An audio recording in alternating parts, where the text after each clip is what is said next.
नमस्कार दोस्तों, मेरा नाम है सीए श्वेता जैन और आज मैं आपको अपने वीडियो में बताऊंगी कि टैली के अंदर ग्रुप और लेजर क्या होते हैं और किसी भी लेजर को किस ग्रुप से कनेक्ट करना है, किस यानी कि कौन से लेजर को किस ग्रुप के अंडर लेना है, ये भी हम आपको आज देखेंगे। और साथ ही ग्रुप और लेजर में क्या कनेक्शन होता है, इनको क्यों क्रिएट किया जाता है, ये सब मैं आज आपको बताऊंगी।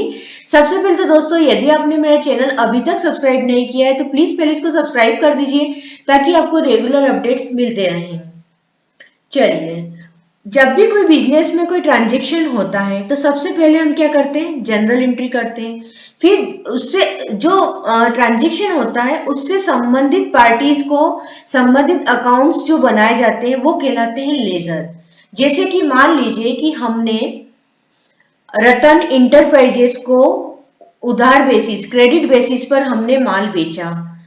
अब माल बेचा है क्रेडिट पे, यानी कि उसका पेमेंट हमको बाद में आएगा। तो ऐसे में क्या करना होगा, हमारी जो जनरल एंट्री बनेगी वो क्या बनेगी, Ratan enterprises account debit to sales account. Ratan enterprises account debit to sales account, ये एंट्री बनेगी। तो अब जो रतन इंटरप्राइज, तो अब हमको क्या करना पड़ेगा, लेजर बनाने पड़ेंगे। तो लेजर क्या बनेंगे, जितने भी ट्रांजेक्शन होते हैं उनको किसी न किसी अकाउंट में हमको ले जाना पड़ता है, जो भी जिस अकाउंट से वो रिलेटेड होते हैं। तो अब यहाँ पे अब हमको दो लेजर बनाने पड़ेंगे, एक तो बनेगा रतन इंटरप्राइजेस का और एक बनेगा सेल्स अकाउंट का।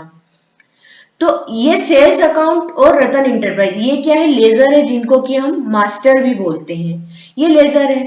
अब बात करते हैं कि जब ये लेजर है तो ग्रुप की क्या जरूरत होती है। तो ग्रुप की क्या जरूरत होती है कि जैसे एक जैसे बहुत सारे लेजर होते हैं तो उनको अब ऐसे हम बैलेंस शीट अगर आप देखेंगे तो उसमें देखेंगे कि उसमें ग्रुप में आपको आइटम दिखेंगे, उसमें हेडिंग रहती है कि ये करंट असेट्स है, फिक्स्ड असेट्स है, ये कैपिटल है, ये रिजर्व एंड सरप्लस है, अलग अलग हेडिंग के अंदर होते हैं। तो ये जो हेडिंग होती है वो कहलाती है ग्रुपिंग, यानी कि एक जैसे लेजर को जब हम उससे रिलेटेड एक ग्रुप बना देते हैं तो वो कहलाती है ग्रुपिंग।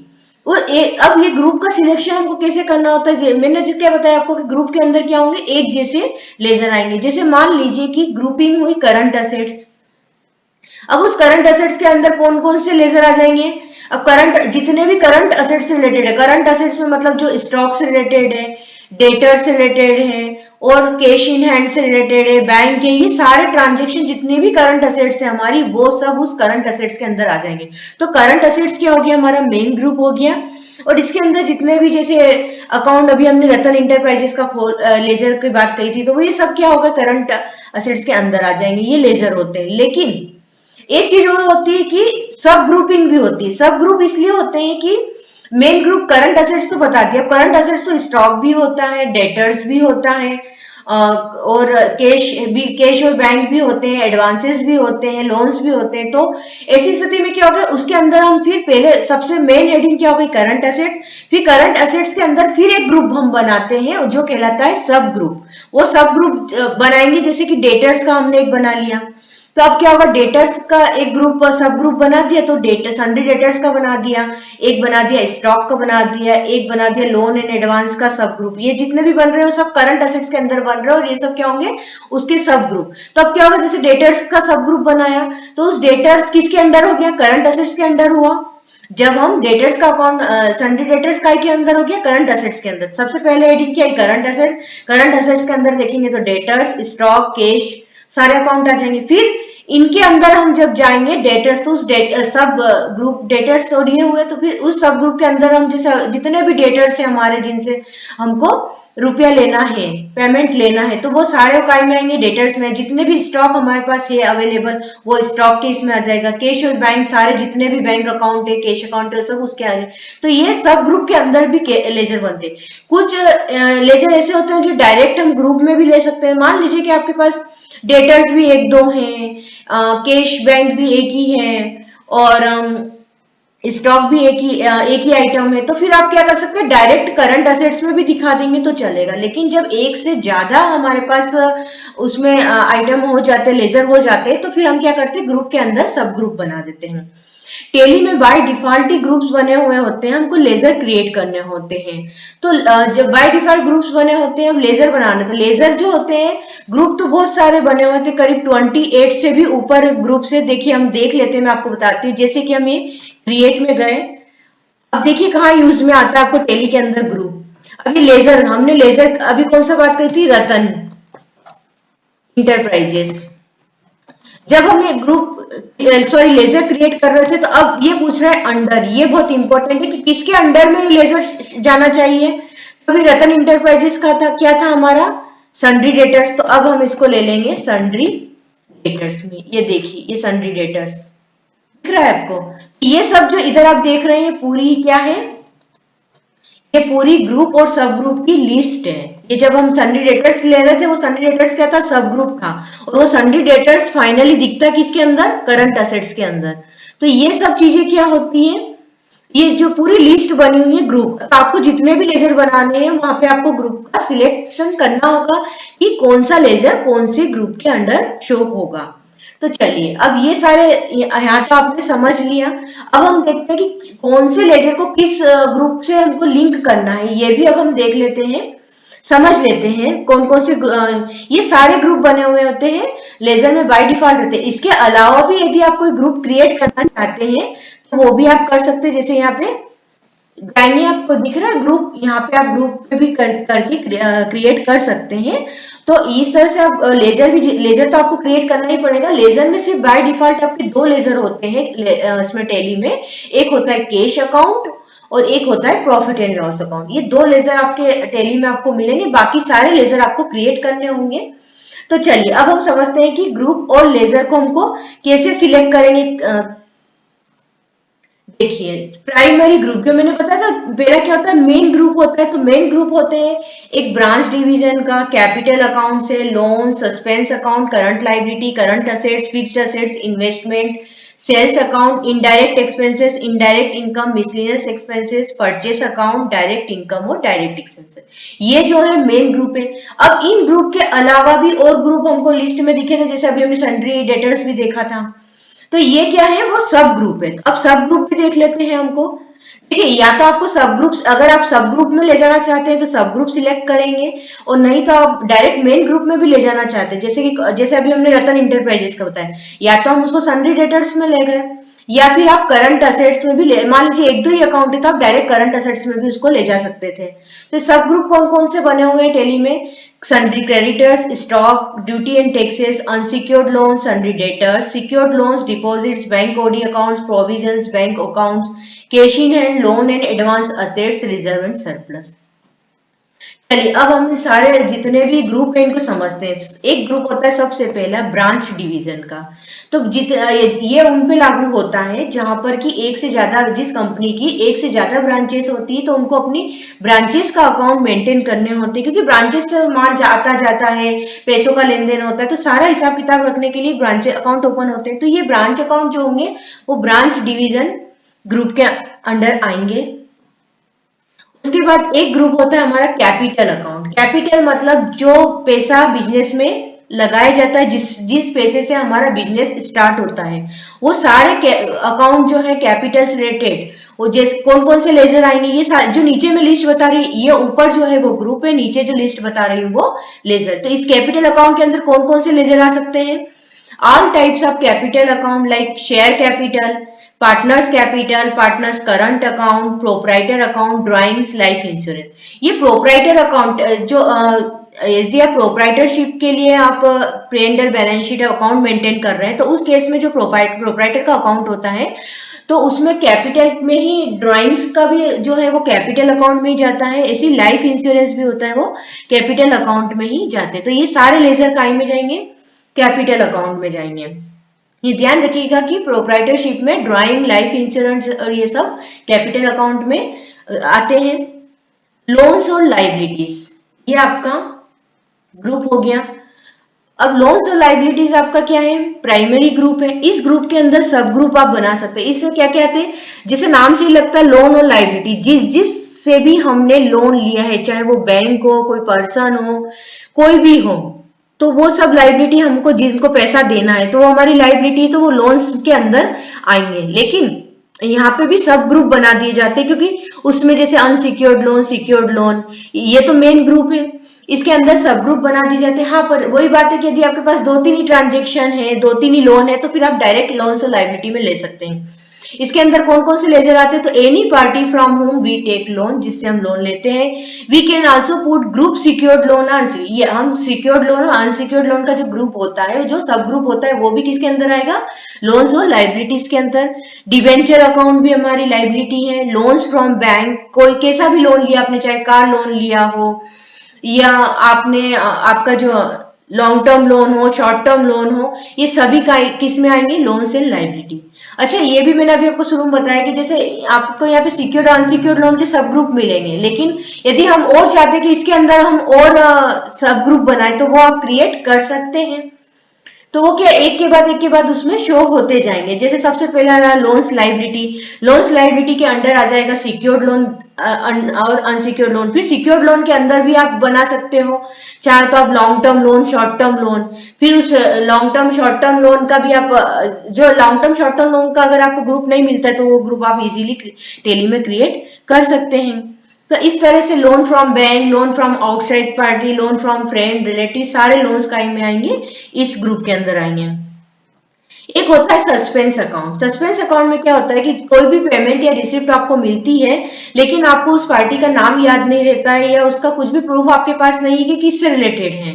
तो उस स्थिति में कई बार क्या होता है कि मिस हो जाती है, जो डाटा होता है वो अवेलेबल नहीं होता है कि किससे पैसा आया था, किससे गया, किसके पास गया। तो ऐसे में क्या करेंगे, हम उसको जो भी रिसिप्ट है उसको हम सस्पेंस अकाउंट में डाल देंगे। जब भी जैसे ही हमको पता चलेगा, फिर हम उस सस्पेंस अकाउंट से उसका जो पर्टिकुलर लेजर है उसमें उसको ट्रांसफर कर देंगे।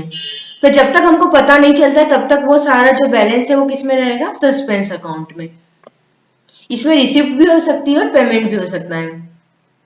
अब बात करते हैं करंट लाइबिलिटी की। करंट लाइबिलिटी के अंदर क्या क्या आता है, बिल्स पेबल है, बिल्स ड्रॉन है, क्रेडिटर्स हैं, आउटस्टैंडिंग एक्सपेंसेस है, एडवांसेस हैं, CGST, SGST, IGST पेबल है, ये सब क्या आते हैं, करंट लाइबिलिटी। इसमें भी क्या होगा, आप देख रहे होंगे क्रेडिटर्स है, टैक्स पेबल है, ये सब क्या है, करंट लाइबिलिटी मेन हेड है। इसके अंदर सब ग्रुप और आ जाते हैं, जैसे कि क्रेडिटर्स का सन्ड्री क्रेडिटर्स अलग आ जाता है, लोन्स एंड एडवांस अलग आ जाते हैं, और ड्यूटी एंड टैक्सेस अलग आ जाते हैं। तो ये सब जो जितने भी मैंने अभी बताया, ये सब क्या है, सब ग्रुप है। इनके अंदर ये सारी जो आइटम्स है, ये लेजर से ये सब काय में जाएंगे, करंट लाइबिलिटी में।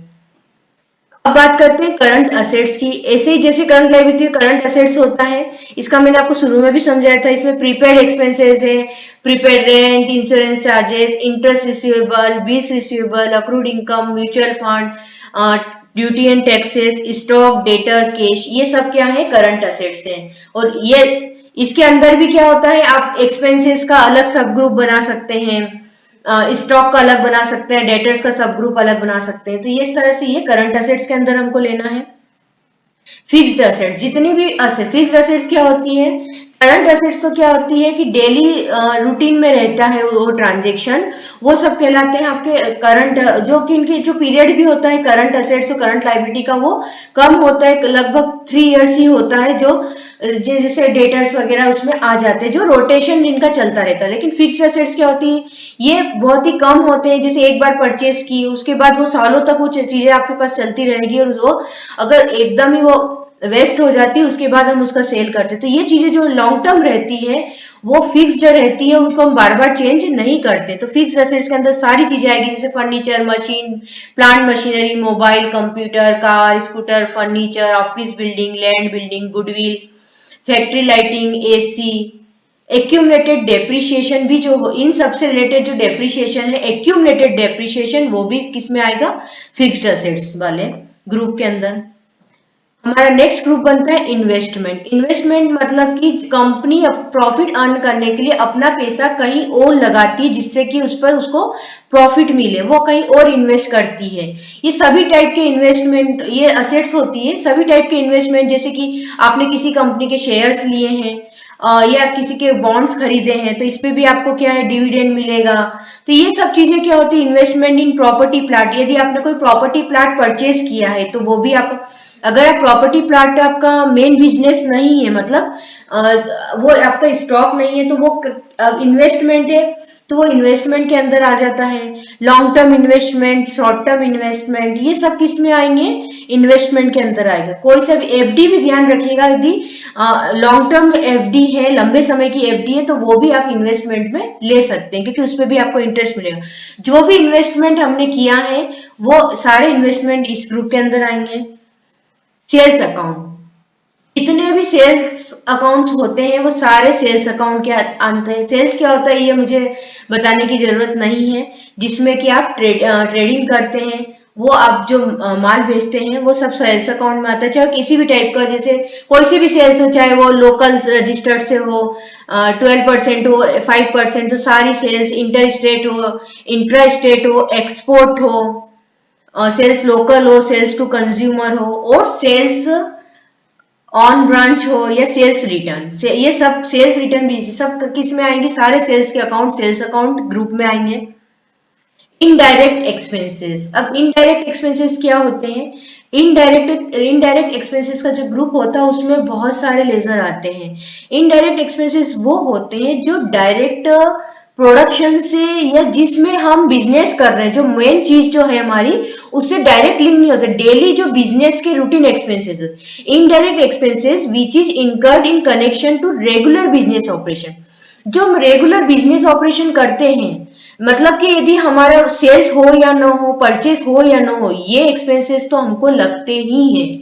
जैसे कि हमने रेंट लिया ऑफिस का, यदि आपका माल नहीं भी बिकता है तो भी आपको रेंट तो देना पड़ेगा, तो आपका इनडायरेक्ट एक्सपेंसेस हो गया। आपका मेंटेनेंस एक्सपेंसेस है, एडवर्टाइजमेंट एक्सपेंसेस है, डायरेक्टर रेम्यूनरेशन है, बैड डेब्ट से, स्टेशनरी एक्सपेंसेस है, ऑडिट फी, प्रोफेशनल चार्जेस, ये इतने सारे जो इतने भी एक्सपेंसेस है, ये सब तो क्या हमको पे करने ही होते हैं। तो ये सब सारे एक्सपेंसेस जो इनडायरेक्टली लिंक होते हैं, जो कि रेगुलर बिजनेस ऑपरेट करने के लिए हमको लगते हैं, वो सब काय में जाएंगे, इनडायरेक्ट एक्सपेंसेस की पूरी लिस्ट एक बार देख लेते हैं। यदि हम राउंडेड ऑफ क्या होता है कि जब बहुत सारे लेजर होते हैं उसमें पैसे अगर निकलते हैं तो हम उसको राउंड ऑफ कर देते हैं, तो वो भी इनडायरेक्ट एक्सपेंसेस में जाता है। Salary, advertisement expenses, maintenance expenses, rent expenses, director remuneration expenses, bad debts, printing, stationery, ये सिर्फ एग्जाम्पल हैं। इसके अलावा भी लेजर्स, उस ग्रुप से रिलेटेड लेजर्स हो सकते हैं। Legal expenses, depreciation expenses, interest expenses, penalty, loss on theft, royalty, bank charges, commission, discount allowed, donation, charity, free sample, insurance premium, interest on loan, legal charges, loss by fire, postage, courier, repair charge, taxi fare, telephone charge, travelling expenses, outstanding expenses, accrued expenses, bad debts, depreciation, coffee expenses, coke expenses, manager commission, UPTT, fuel expenses, liability of expenses, preliminary expenses, professional fees। तो जितने भी ये directly indirectly related होते हैं वो क्या कहलाएंगे, वो सारे इनडायरेक्ट एक्सपेंसेस ग्रुप में आ जाते हैं। इनडायरेक्ट इनकम, इनडायरेक्ट इनकम मतलब होता है कि जैसे जिसमें आप बिजनेस कर रहे हैं या आप यदि सर्विस प्रोवाइड करते हैं, तो जो सर्विस आप प्रोवाइड करते हैं, जैसे मान लीजिए आप ट्रेडिंग है या आपकी मैन्युफैक्चरिंग, तो आप क्या करेंगे, अपने गुड्स का सेल परचेज करेंगे, तो जो सेल करते हैं वो तो आपकी डायरेक्ट इनकम हो गई। लेकिन कुछ इनकम ऐसी होती है जो हमारे सेल से रिलेटेड ना हो, सेल से नहीं मिलती, हमको अदर एक्टिविटी से मिलती है, जैसे कि कहीं हमको डिस्काउंट मिल जाता है, या हमने जो इन्वेस्टमेंट किया है उस पर हमको इंटरेस्ट मिल जाता है, या कोई प्रॉपर्टी सेल परचेज की है, प्रॉपर्टी उसमें हमको प्रॉफिट या लॉस हो जाता है, तो ये सब काय में आते हैं, इनडायरेक्ट इनकम के अंदर आते हैं। मतलब कि जो मेन एक्टिविटी है उससे हमको इनकम ना होके दूसरी एक्टिविटी हो, जैसे सेल्स है तो वो आपका क्या है, डायरेक्ट इनकम है। वैसे यदि कोई सर्विस है, जैसे मान लीजिए चार्टर्ड अकाउंटेंट की बात करते हैं, तो चार्टर्ड अकाउंटेंट को उसकी प्रोफेशनल फीस होती है, वो तो डायरेक्ट इनकम है, लेकिन उस प्रोफेशनल फी के अलावा यदि उसने कहीं पे इन्वेस्टमेंट किया है तो उससे जो इंटरेस्ट मिला वो उसकी इनडायरेक्ट इनकम होती है। उसने अपने ऑफिस फर्नीचर यदि सेल किया है तो उस पर जो प्रॉफिट और लॉस मिला है वो इनडायरेक्ट इनकम होती है, तो वो इनडायरेक्ट इनकम इस ग्रुप में आएगी। मिसलिनियस एक्सपेंसेस का जो ग्रुप होता है, मिसलिनियस एक्सपेंसेस असेट साइड, ये बैलेंस शीट में असेट साइड शो होती है। इसके अंदर क्या होता है कि जो प्रीलिमिनरी एक्सपेंसेस होते हैं, गुडविल होती है, इनको क्या होता है, हमको एक रेशियो के बेसिस पे हर साल हमको राइट ऑफ किया जाता है। तो जो राइट ऑफ हमने कर लिए हैं और जो राइट ऑफ हमने नहीं कर पाए, मतलब जो राइट ऑफ कर लिए वो तो P&L में चले जाते हैं, पर जो रिटर्न ऑफ करने अभी भी बाकी है, तो बाकी की अमाउंट हमारी मिसलिनियस एक्सपेंसेस असेट्स हेड के अंदर आती है। परचेस अकाउंट, परचेस में जितनी भी, जैसे मैंने सेल्स में बताया था, उसी जितनी भी परचेस है आपकी वो सारी परचेस अकाउंट में आएगी, चाहे वो लोकल हो, इंटर स्टेट हो, किसी भी इंपोर्ट हो, परचेस ऑन ब्रांच हो या परचेस रिटर्न हो, ये सब किस में आएंगे, परचेस अकाउंट में। डायरेक्ट इनकम, डायरेक्ट इनकम जैसा जस्ट मैंने आपको अभी बताया था कि डायरेक्ट इनकम क्या होती है, ट्रेडिंग और मैन्युफैक्चरिंग में तो सेल परचेस का नाम दिया जाता है, लेकिन यदि कोई कंसल्टेंसी देता है या जिसके व्हीकल्स चलाता है, उसको फ्रेट मिलता है, या फिर कोई डिलीवरी कंपनी है तो वो डिलीवरी गुड्स डिलीवर करती है, उसको डिलीवरी चार्जेस मिलते हैं, कोई ट्रांसपोर्टेशन का बिजनेस है तो वो ट्रांसपोर्ट चार्जेस, उसको ट्रांसपोर्टेशन के चार्जेस जो मिलते हैं, प्रोफेशनल है तो प्रोफेशनल फी जो आती है, कंसल्टेंसी है तो कंसल्टेंसी फी या मेंटेनेंस, कोई सी भी वो सर्विस प्रोवाइड करता है तो उसके बदले में जो उसको फी, सर्विस चार्जेस और ये मिलते हैं, जो जो वो काम करता है, मेन जो उसका बिजनेस है, उससे उसको यदि इनकम होती है तो वो इनकम डायरेक्ट इनकम के अंदर आती है। जो मेन उसकी बिजनेस, प्रोफेशनल या सर्विस एक्टिविटी है, वो सारी जो है उससे इनकम उसको डायरेक्ट इनकम के अंदर आएगी। ऐसे ही डायरेक्ट इनकम के बाद आता है डायरेक्ट, हमने अभी इनडायरेक्ट समझा था, जो कि डायरेक्ट लिंक, जो डायरेक्ट एक्सपेंसेस डायरेक्ट लिंक नहीं होते। ये डायरेक्ट एक्सपेंसेस का यूज जो है वो मेनली मैन्युफैक्चरिंग वाले यूनिट्स में ज्यादा होता है, क्योंकि जो नॉन मैन्युफैक्चरिंग है उसमें तो ट्रेडिंग है, जैसे तो ट्रेडिंग में तो क्या होगा, सेल परचेस होगा, तो उसमें डायरेक्ट एक्सपेंसेस इतने नहीं होते हैं। Direct expenses when the expenses are linked to the production of product, हम जो प्रोडक्शन कर रहे हैं, जो मेन हमारा बिजनेस है मैन्युफैक्चरिंग है, उस मैन्युफैक्चरिंग करने में, प्रोडक्ट को बनाने में, प्रोडक्शन में जो एक्सपेंसेस डायरेक्टली लिंक्ड होते हैं वो डायरेक्ट एक्सपेंसेस कहलाते हैं। तो कौन कौन से हो सकते हैं, जैसे लेबर है, पावर है, इलेक्ट्रिसिटी एक्सपेंसेस भी फैक्ट्री। अच्छा, ये डायरेक्ट एक्सपेंसेस क्या होते हैं, यदि आपकी मैन्युफैक्चरिंग कम हुई है, प्रोडक्शन कम हुआ तो ये एक्सपेंसेस भी कम होंगे, प्रोडक्शन ज्यादा हुआ तो एक्सपेंसेस ज्यादा होंगे, प्रोडक्शन हुआ ही नहीं है तो ये एक्सपेंसेस नहीं होंगे। तो जो मतलब प्रोडक्शन से डायरेक्ट लिंक होते हैं वो डायरेक्ट एक्सपेंसेस होते हैं। लोडिंग अनलोडिंग एक्सपेंसेस है, warehousing expenses, custom clearing charges, carriage, freight and cartage, import duty, wages, coal and fuel, coal, gas and water of factory, consume material export duty, wages on production, delivery charges जो purchase bill में include होते हैं। तो ये सब क्या होते हैं, ये सारे लेजर आएंगे आपके डायरेक्ट एक्सपेंसेस में। सन्ड्री क्रेडिटर्स, जब भी हम हमारे गुड्स को परचेज करते हैं और उसका पेमेंट यदि हम बाद में करते हैं, तो जिस जिस पार्टी से हमने माल खरीदा है उसको हमको क्या करना होता है, पेमेंट जो करना होता है। तो उस पार्टी के अकाउंट जितने भी बनते हैं, जब हम माल खरीदेंगे तो अगर हमने क्रेडिट बेसिस पे माल खरीदा तो उस पार्टी को हमको पेमेंट करना होगा। तो वो जितने भी पार्टी के अकाउंट्स है वो सारे सन्ड्री क्रेडिटर्स के अंदर आते हैं। और यदि कोई एक्सपेंसेस भी हुए और उसके भी बिल आता है, जैसे कि ऑफिस एक्सपेंसेस आपके हुए हैं और आपके लिए आपके पास उसका बिल आया, तो उसका भी पेमेंट आपने तत्काल ना करके आप बाद में करेंगे, तो ये सारे, तो वो जिस पार्टी से ने भी आपको ऑफिस एक्सपेंसेस का बिल दिया उसका आपका अकाउंट आपको क्रेडिट करना पड़ेगा। तो ये सारे लेजर किस में आएंगे, सन्ड्री क्रेडिटर्स में। स्टॉक इन हैंड, नाम से आता है कि स्टॉक इन हैंड ग्रुप में कौन कौन से लेजर आएंगे, सभी तरह के ledger, stock, closing stock, opening stock, consignment stock, सारे स्टॉक का किस में आएंगे, स्टॉक इन हैंड में। Duties and taxes, duty and taxes जो ग्रुप है इसके अंदर आते हैं ऑल टाइप ऑफ टैक्सेस, सारे टैक्सेस के जो लेजर है वो सब ड्यूटी एंड टैक्सेस में आते हैं। जैसे इनपुट है, CGST, SGST, IGST, cess, output GST, excise duty payable, service tax payable, TDS payable, input VAT account, output VAT account, CENVAT account, sales tax, income tax VAT payable, किसी भी तरह के duty और टैक्सेस से related जो accounts है वो duty and taxes में आते हैं। अनसिक्योर्ड लोन, मैंने बताया था लोन के अंदर सब ग्रुप होता है, सिक्योर्ड लोन, अनसिक्योर्ड लोन। तो अनसिक्योर्ड लोन, ये जितने भी ग्रुप में बता रही हूँ ये ग्रुप आपको टेली में बने बनाए बाय डिफॉल्ट आपको मिलेंगे, ये ग्रुप आपको क्रिएट नहीं करने, इसके अलावा अगर आप बनाना चाहें तो बना सकते हैं। अनसिक्योर्ड लोन में वो होता है कि जब कंपनी या कोई भी ऑर्गेनाइजेशन है वो लोन लेती है और उस लोन के बदले में वो कोई सिक्योरिटी नहीं देती है। तो जैसे कि क्या है, short term loan from directors या फिर लोन फ्रॉम फ्रेंड्स रिलेटिव, इसके बदले में हम क्या करते हैं, कोई भी सिक्योरिटी नहीं देते हैं।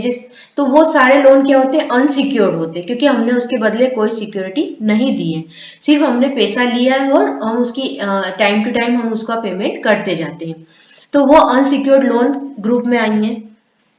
सन्ड्री डेटर्स में जब हम माल को सेल्स करते हैं तो जो जितने भी डेटर्स है, अगर वो जिनको भी हमने गुड्स को सेल किया है, वो यदि हमको बाद में पेमेंट करता है तो वो हमारा केवल गुड्स ही नहीं, यदि आप सर्विसेज प्रोवाइड करते हैं तो जिसको भी आपने सर्विसेज दी वो आपकी फी यदि अभी नहीं दे पा रहा है तो वो उनके जितने भी अकाउंट है वो सारे अकाउंट आपके किसमें आ जाएंगे, सन्ड्री डेटर्स में, जिससे हमको पेमेंट लेना है। जिसको हमको देना है वो क्रेडिटर्स के अंदर और जिससे लेना है वो सन्ड्री डेटर्स ग्रुप के अंदर आ जाएंगे।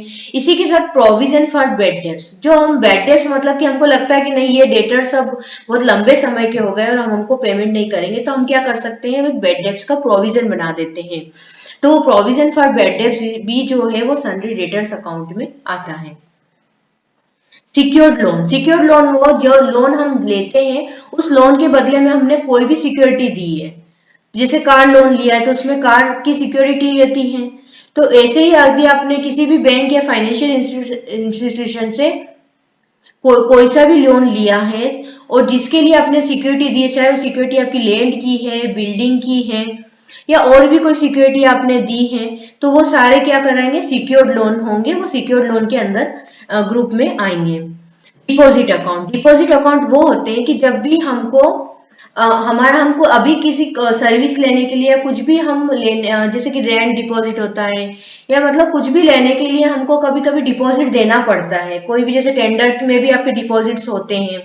डिपॉजिट मतलब शुरू में एक सिक्योरिटी रहती है कि हाँ आपके जो अमाउंट हमसे एडवांस ले ली जाती है शुरू में ही डिपॉजिट के रूप में, और जब वो सर्विस खत्म हो जाती है, जैसे कि हम बात करें रेंट डिपॉजिट की, जब हम कोई ऑफिस रेंट पे लेते हैं तो क्या होता है कि एक रेंट तो हमको हर महीने पे करना होता है, वो हमारा इनडायरेक्ट एक्सपेंसेस है, लेकिन साथ में हमको शुरू में कुछ डिपॉजिट भी देना पड़ता है। मतलब जब जितने भी, जैसे मान लो कि हमने 1 लाख रुपए रेंट का डिपॉजिट दिया, तो वो 1 लाख रुपए आपके रेंट में एडजस्ट नहीं होंगे, वो 1 लाख रुपए आपको कब मिलेंगे, जब आप वो ऑफिस खाली कर दोगे उस वक्त आपको डिपॉजिट मिलेगा।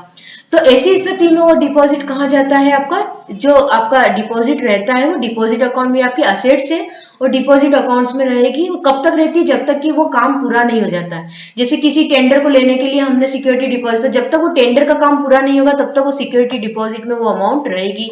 ऐसे इलेक्ट्रिसिटी डिपॉजिट, यदि आप इलेक्ट्रिसिटी जब तक कट नहीं करवाते हैं, यूज करते तब तक तो इसी अकाउंट में रहेगा, लेकिन जब आप इलेक्ट्रिसिटी को कट करवाते हैं तो आपको जो भी डिपॉजिट है वो आपको रिफंड मिल जाता है।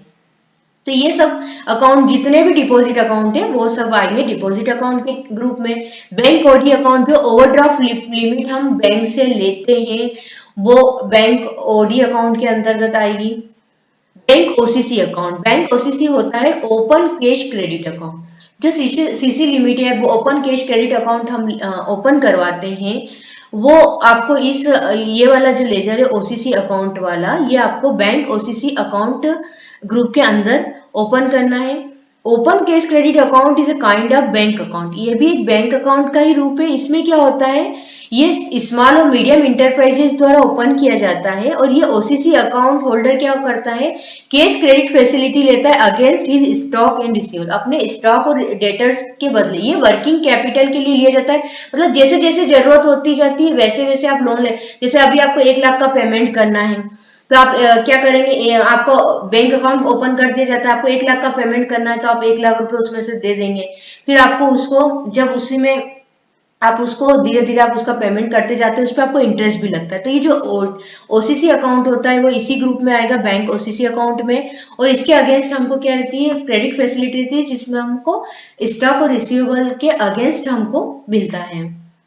अब बात करते हैं प्रोविजंस। प्रोविजंस क्या होते हैं, all provisions except provision for bad debts. Provision for bad debts इसमें नहीं आएंगे, क्योंकि प्रोविजन फॉर बैड डेब्ट्स किस में होंगे, वो डेटर्स अकाउंट्स में।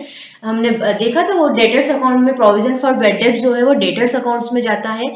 और उस कैटेगरी में आता है वो सन्डे डेटर्स के अंदर। लेकिन उसके अलावा जितने भी प्रोविजन है, प्रोविजन फॉर टैक्स, प्रोविजन क्या होता है कि जब ईयर एंड होता है, मार्च आता है, तो बहुत सारे एक्सपेंसेस हमको इसी साल के एक्सपेंसेस, एक ही फाइनेंशियल ईयर के एक्सपेंसेस हमको इसी ईयर में लेने हैं, चाहे उसका पेमेंट हमने किया है या नहीं। जैसे टैक्स है, अब वो टैक्स इस साल का टैक्स हमको इसी साल की बैलेंस P&L अकाउंट में दिखाना है, पर मार्च तक तो हम टैक्स का पेमेंट नहीं करते, टैक्स का पेमेंट हम कब करते हैं, मार्च के बाद। तो मार्च को 31 मार्च तक हमको क्या करने पड़ते हैं, उसका एक एस्टिमेट हम बना लेते हैं कि हाँ इतना टैक्स हमको पे करना होगा, और उसका हम एक प्रोविजन बना के रख देते हैं, और जब पेमेंट करते हैं तो उस प्रोविजन फॉर टैक्स अकाउंट से उसको एडजस्ट कर देते हैं। इसके अलावा ऐसी एक्सपेंसेस भी बहुत सारे होते हैं, जो कि जैसे सैलरी वगैरह, सैलरी, इलेक्ट्रिसिटी, रेंट, ये सब हम कब पे करते हैं, मार्च का अप्रैल में। तो हमको मार्च एंड पे इनका प्रोविजन बनाना होता है। तो ये सारे जितने भी प्रोविजन बनाए जाते हैं ये प्रोविजन अकाउंट में आते हैं, जैसे provision for expenses, provision for tax, provision for sinking fund, all types of payables like salary payable, audit fee payable, ये सब प्रोविजंस ग्रुप में आएंगे। Bank account, bank current account, bank FD account. Bank FD यदि बहुत लंबे समय की है तो इन्वेस्टमेंट में भी आप ले सकते हैं, या फिर अगर शॉर्ट टर्म है तो फिर आप बैंक अकाउंट में ले सकते हैं। जितने भी बैंक अकाउंट है, चाहे वो एसबीआई से हो, पंजाब एंड नेशनल बैंक से हो, बैंक ऑफ बड़ौदा से हो, ये सारे अकाउंट आपको बैंक का इसी ग्रुप में लेने हैं। Cash in hand, cash in hand में आपका पेटी कैश हो या इम्प्रेस्ड अकाउंट हो, आप ये क्या होते हैं, पेटी कैश, किसी भी एम्प्लॉय को हम क्या कर देते हैं, जैसे कि हमने आज 1 लाख रुपया दे दिया है, उसको पेटी कैश के रूप में दे दी, फिर वो क्या करता है कि उससे आपका जो छोटे छोटे खर्चे होते हैं वो करता जाता है।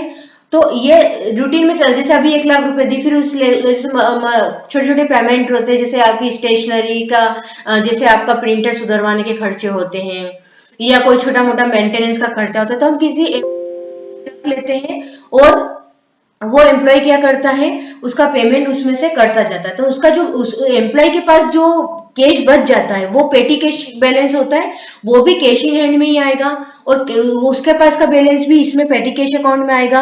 कैश अकाउंट तो इसमें कैश इन हैंड में आना ही है, तो ये जो अकाउंट है वो कैश इन हैंड ग्रुप में आते हैं। इसके बाद हम देखते हैं next, loans and advance assets में। लोन से किसी भी पार्टी को यदि हमने कोई लोन दिया है, चाहे वो लोन हमने फ्रेंड रिलेटिव को दिया है, रिलेटेड कंपनी को दिया है, तो या फिर कोई एडवांस दिया है, जैसे सप्लायर को हमने माल प्रोवाइड करने के लिए दिया है। देखिए यदि कोई हमने माल खरीदा है, माल बेचा है, तो वो डेटर्स और क्रेडिटर्स में जाता है। लेकिन यदि हमने कोई एडवांस सप्लायर को माल, जैसे कि माल खरीदने के लिए हमने दे दिया है, कि हम एडवांस दे देते कि मान लीजिए 5 लाख रुपए हमने एडवांस में दे दी, लेकिन अभी हमने उससे माल खरीदा नहीं है, तो फिर सप्लायर क्या करेगा, बाद में माल भेजेगा। तो इस ऐसी स्थिति में जो एडवांस हमने दिया है, तो वो वाला लेजर आपका लोन्स एंड एडवांस असेट्स में आएगा। रिजर्व एंड सरप्लस, जितने भी रिजर्व सरप्लस होते हैं कि कंपनी द्वारा या ऑर्गेनाइजेशन द्वारा अपने प्रॉफिट का एक हिस्सा जो होता है वो रिजर्व करके रख लिया जाता है, ताकि फ्यूचर में जितने भी यदि कोई लॉसेस वगैरह आते हैं तो वो उससे सेट ऑफ हो सके। तो ये जितने भी रिजर्व होते हैं, चाहे वो जनरल रिजर्व, कैपिटल रिजर्व हो, या इन्वेस्टमेंट अलाउंस रिजर्व हो, share premium account, reserve and surplus, ये सभी किस में आएंगे, रिजर्व एंड सरप्लस में। रिटेन अर्निंग्स भी एक ग्रुप है, उसके अंदर भी जनरल रिजर्व है, शेयर प्रीमियम है। आप ये चाहे तो retain general reserve, share premium और ये जो है ये आप डायरेक्ट रिजर्व एंड सरप्लस में भी ले सकते हैं। तो फ्रेंड्स ये सब थे, आपको कौन से लेजर कौन से ग्रुप में लेने, मैंने ग्रुप का आपको बता दिया है कि किस ग्रुप में किस टाइप के एक्सपेंसेस आते हैं। अच्छा, इसकी जो ये पीडीएफ जो मैं आपको इसकी लिंक भी आपको डिस्क्रिप्शन बॉक्स में शेयर कर दूंगी, कि आप इसके रेफरेंस के लिए आप इसको यूज कर सकते हैं। तो दोस्तों इस तरह से आपको ग्रुप और लेजर। अच्छा, यदि आप टेली का पूरा कोर्स सीखना चाहते हैं तो अभी मैं टेली कोर्स की भी लिंक आपको डिस्क्रिप्शन बॉक्स में दूंगी। उस पे अब मैं वीडियो बनाऊंगी, पूरी उसकी सीरीज बनाऊंगी, तो आप चाहें तो वो भी आप देख सकते हैं। उसकी लिंक आपको डिस्क्रिप्शन बॉक्स में मिल जाएगी।